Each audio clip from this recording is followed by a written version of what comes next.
I wore this jacket almost like.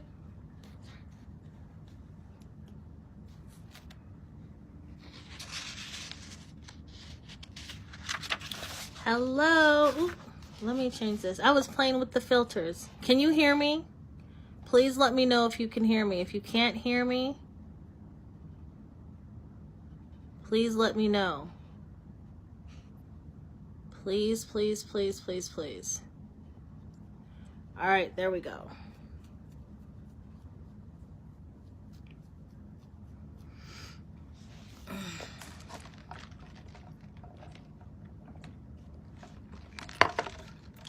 Can you hear me? Mickey James Barnes. Can you hear me? I know last video there was some problems with the volume. So please respond. Can you hear me?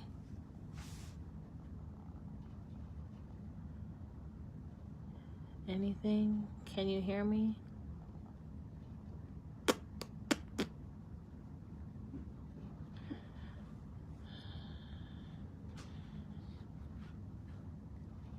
That was your class? No? No.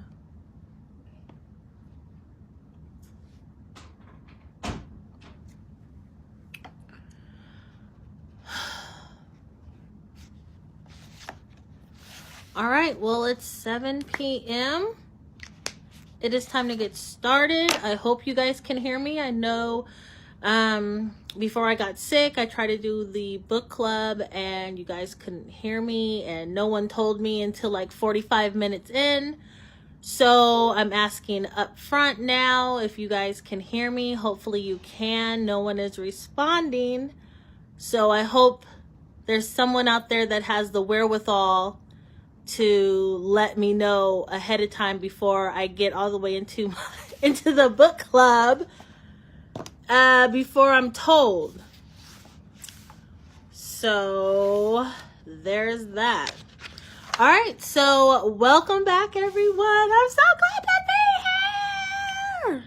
It's been a long week. Like, let me just tell you the tea.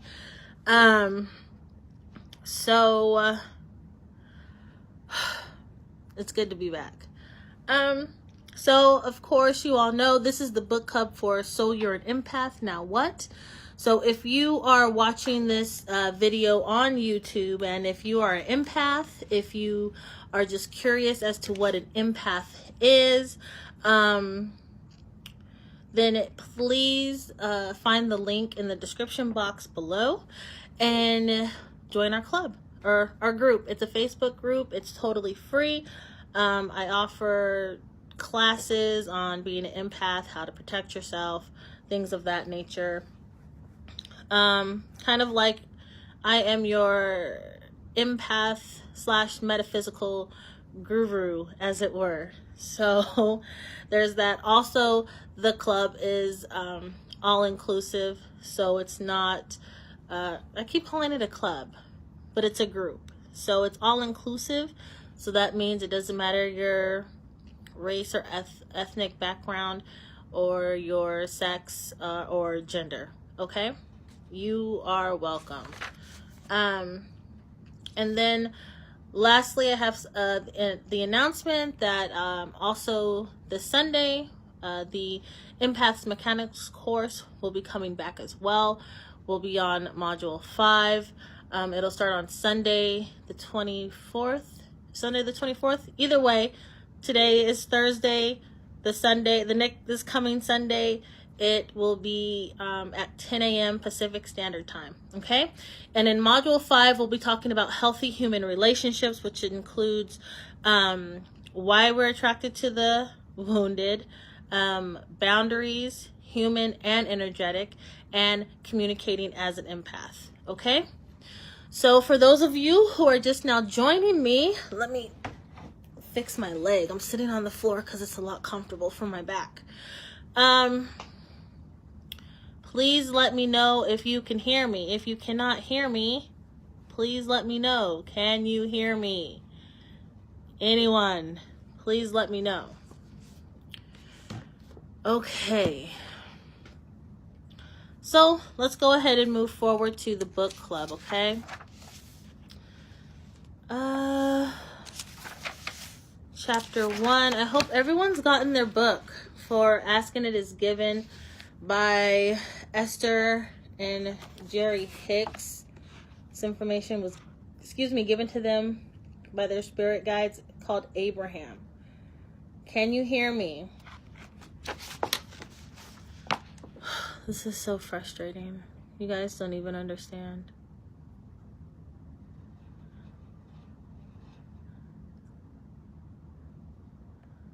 I'm asking you all, can you hear me? No one is responding. So it makes me extremely nervous, and now I'm like a little bit paranoid.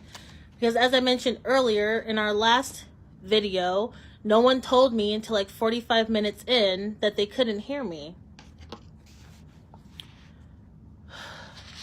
So I'm just really hoping that this is working out. Okay, let's move forward. I'm not even going to worry about it. I pray that that God is with me right now. All right. I'm a little frustrated. Flustered. All right, so part 1. Things that we know that you may have forgotten, which are important for you to remember. As I asked you earlier today in my live video, I asked you guys to all read chapters 1, 2, and 3, just to help me to conserve my voice, so that we will just kind of go over everything that they talked about in the chapters, and I'll just kind of give my interpretation of things and then open it up for questions. All right. So in chapter 1, we learned that Abraham is a family of non-physical beings that naturally assembled with each other. So it's basically a situation where like attracts like. There was one being that was vibrating at with certain intention, and then another being that had that same intention. They all just came together and created a family, and they called themselves Abraham, and they are in a non-physical dimension or realm. And so what they share with us is that they don't use their mouths to speak. They don't have ears to hear, but they are able to communicate with each other using vibrations. I'd like to also add that for those of us who do believe in our angels, that they communicate with us through vibrating as well.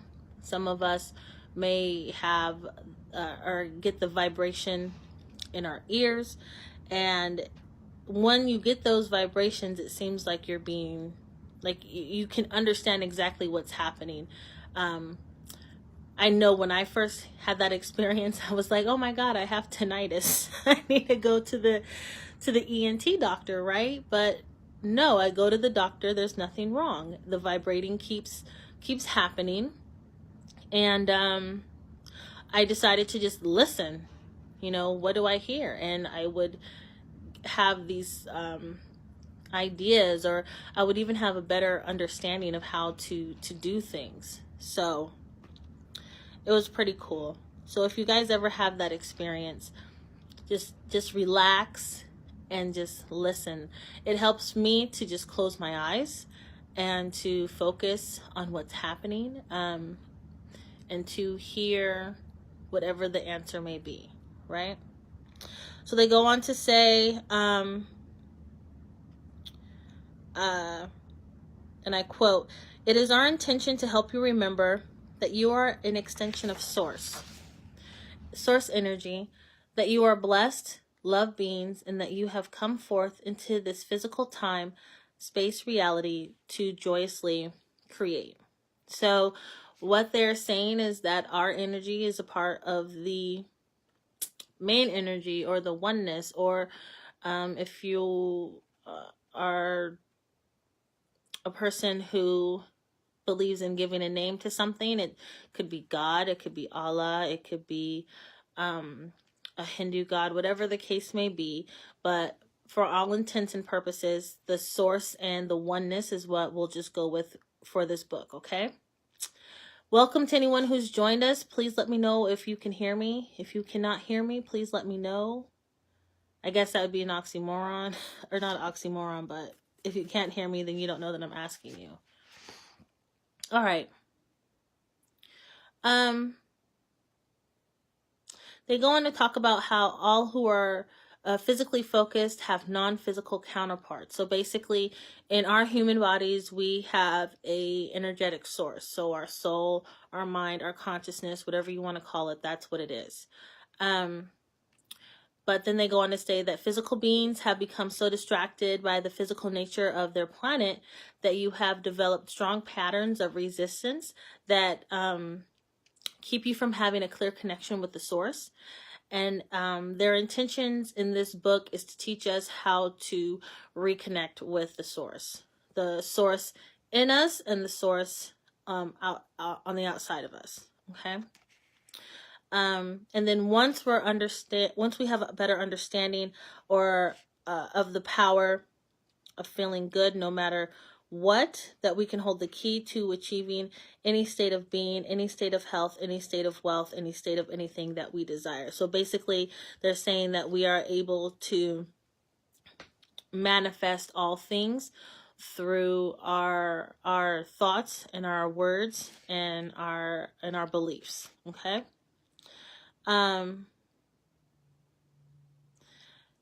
This next section is called "You Only Hear What You Are Ready to Hear." And they say that this book will help you understand that you never ever get it done. It will help you understand your relationship with your history and with your future. But most important, it will awaken within you your awareness of the potency of your powerful now.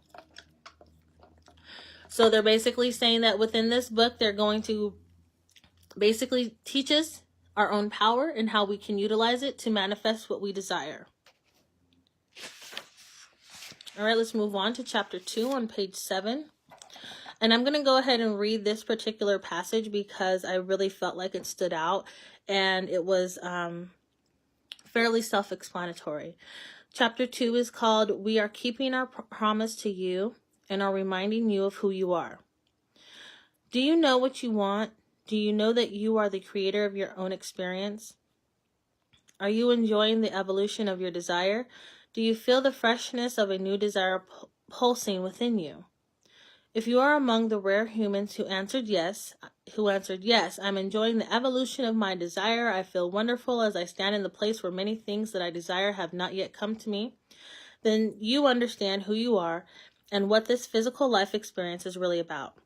But if you are, as most humans are, feeling unhappy about your unfulfilled desires, if you have a desire for more money, but you find yourself in a continual state of shortage, if you are not satisfied with your job situation, but you feel stuck and cannot see any way of improving it, if your relationships are not satisfying, or if the dream relationship that you have desired for as long as you can remember continues to be just out of reach, if your body does not feel or look the way you would like, then there are some very important and rather easy to understand things that we would like to convey here.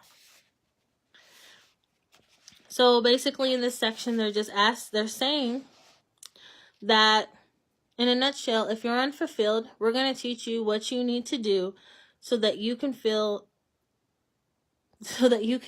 fulfilled, right? They want you to be happy with your life. They want you to feel like all of your needs are being met and that your desires are being attained. They want to give us this information because they want us to find our way to all things that we desire, like I just mentioned. So they're writing this book to reawaken our memory of our source power. Okay. They want us to return to a place of optimism, positive expectation, and expanding joy. And they want to remind us that there is nothing that we cannot be, have, or do. In the section that says, "You said, I will live in joy," this section is about what our plans were before we came into our physical body. So we wanted to live in joy. We wanted to know the value of our preferences and to know the value of perspective. We wanted to assume an identity with a clear and specific perspective. So we came into these bodies with a goal of whatever it may have been. And at some time or another, as we become comfortable as being just, in our shells, in our human form, we have forgotten what we truly came here for. Okay. They move on to say that they know who that we are and that we can never lose our connection to the source, because the source is within us and the source is on the outside of us. But they want to help us to remember that no matter how you may feel right now, you cannot lose your connection to the source. So we're always going to be connected. We're always going to be a part of the oneness. And they desire to assist us with returning to a place of confidence, joy, and always looking for something wonderful to give our attentions to. In the section that says, there is nothing that you cannot be, do, or have. This is on page 9. They say that we want you to remember that there is nothing that you cannot be, do, or have, and we want to assist you in achieving that. But we love where you are now, even if you do not, because we understand how joyful the journey from where you are to where you want to go will be. So they see already that the journey to manifesting our desires is going to be great. There's going to be a large awakening. There's going to be a transformation. You're going to see how powerful your mind is, how powerful your words are. You will understand just truly how great you are as a person or as a being that is a part of the source. Okay. And they want to help us to leave behind any perceptions that we've picked up along the way during our course of living in this physical body. All right. And they want us to reactivate the power within us that's in our core. That's who we are. So that we can manifest and receive and live in the joy that we may so desperately want. All right. So that was chapter 2. The last chapter that we're going to talk about is chapter 3, and it's called, "Do You Create Your Own Reality?"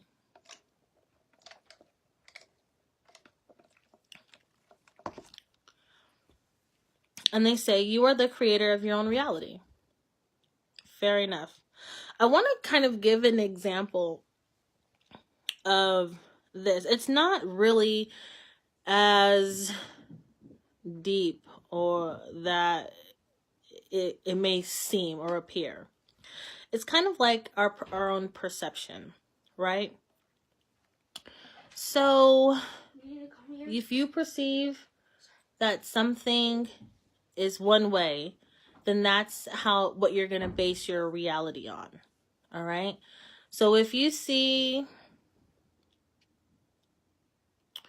I don't know, let me give you an example of, you see the world as this great place and nothing is ever wrong, then that's what you'll make your reality to be. Just like if you think the world is a horrific place and it's going down and going to hell in a basket, right? Then that's what you're going to see. All you're going to see is the bad in everything. Even when it's good, you can turn it into a bad thing. All right. So it's all based on your perception and how you see things, you know? So a part of this book, and as we get deeper into the book, we will see how changing your way of thinking will also change the way that you are able to manifest things either very quickly or very slowly. All right. It's all based on your perspective, how you have arranged your world to work within the reality that you feel that you're truly in. Okay. I hope I explained that clearly enough. And if I don't, then please ask me to reiterate. Okay. So let's move forward. Chapter 3, page 11. He says that you were born knowing that you are the creator of your own reality, and although that desire to do so pulsed within you in a powerful way, when you began to integrate into your society, you began to accept much of the same picture that others held on the way your life should unfold. So basically, you began to change your perspective, and you started doing things in a way that everyone else wanted you to do things, right? So you started, or you stopped making up your own mind about things. It goes on to say that you have never enjoyed someone else telling you what to do. You have never enjoyed being dissuaded from your own powerful impulses. But over time, with enough pressure from those who surrounded you, who seemed convinced that their practice way was more valid than your way, and therefore ultimately better, you gradually began to release your determination to guide your own life. You often found it easier just to adapt to the ideas of what was best for you, rather than trying to figure it out for yourself. But in all this adapting to your society's attempts to make you fit in, and in your own attempt to find less travel, you have ultimately relinquished your most basic foundation, your total and absolute freedom to create. So,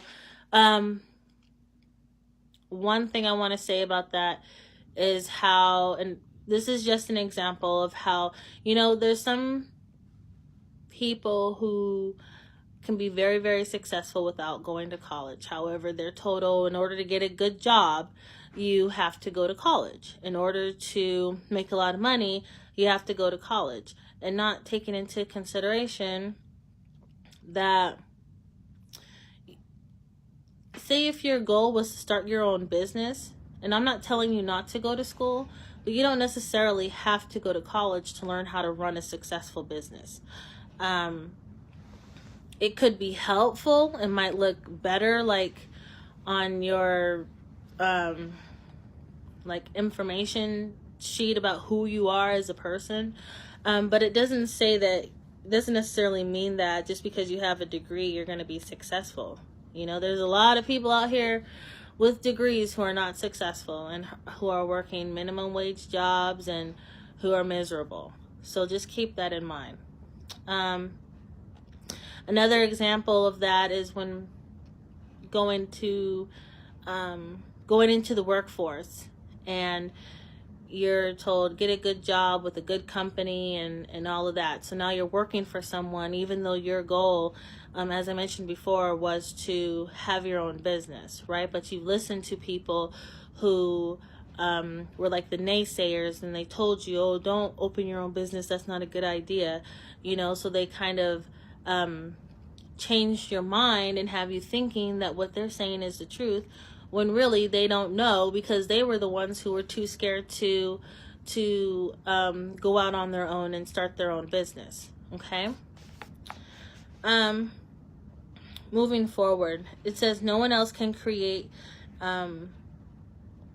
can create in your experience, right? So basically what this is saying in this section is that we were given free will to do what we wanted to be happy and to be joyous and to live the life that would be fulfilling to ourselves. Okay? And then it goes on to say that as human beings, we have chosen to participate in this life. We chose to be put into a human body because we wanted the ability to have a platform and to give our perspective and to have a purpose. So with that question, I ask you, what is your purpose? Like, what was the reason that you were put here on earth? And are you working in that purpose? And are you happy? Or do you think you're working in your purpose, but really you have another passion? I know for myself, my passion is doing this, educating people, helping them to see how great they can be, how they could manifest or take dominion over their own lives. That's what I do as a life coach. I help people set up their goals. I help people work through their goals. I help people manifest their desires, essentially. I also offer spiritual consultations, and I'm also a medium. So a medium is someone who has the ability to speak to your loved ones who have already crossed over into the other dimension.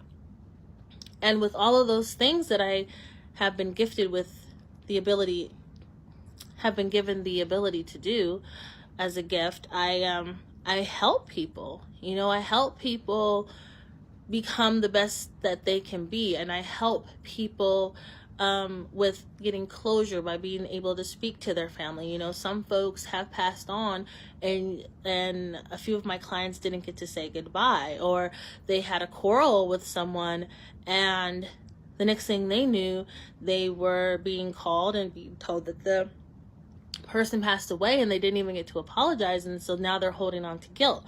I have clients who don't really know like what direction they should be going in with their lives, and so I help them process through all those things, you know. So I feel like I found my passion. I'm doing what I love doing, and even though I still work a regular full-time job, but you know, the things that I do in my spare time to help people is really what I'm called to do. And I know that for a fact that within this next year, because I am every day manifesting it, you know, that I will be able to do this full time. So again, I ask you, what is your purpose? Have you found your passion? Do you know how to get to where you are living your dream?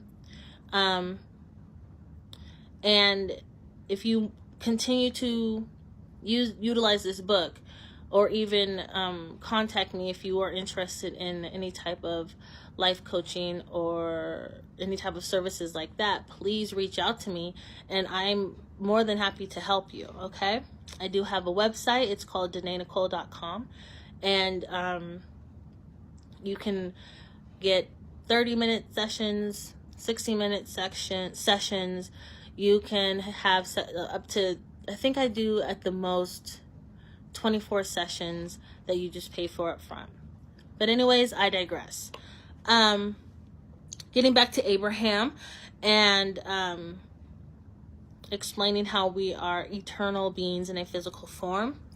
Abraham says that you have the ability to always allow your true nature to pour through you, and that as you learn to consciously allow your full connection with the you that is the source, your experience will come of absolute joy. By by consciously choosing the direction of your thoughts, you can be in a constant connection with source energy, with God, with joy, and with all that you consider to be good. I thought that was beautiful. I really don't feel like there's a explanation necessary for that, because they're just saying that you're able to do whatever you want to do. You have that power. You have that ability. You can do it. You just have to, work on it, and it'll come to you. Okay? So in this book, excuse me, my throat got dry.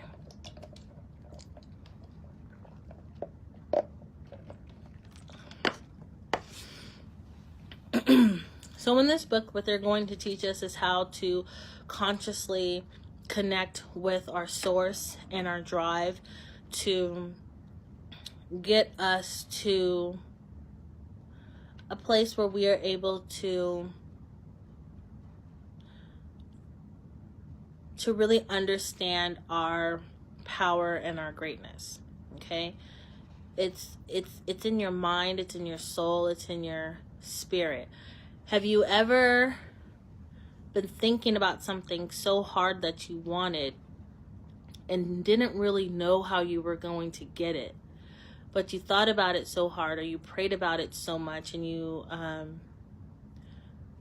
were very, you spoke of it with such great intent, and you made it very clear of what you wanted, that it just came to you, right? You may have prayed for a spouse and you got a spouse.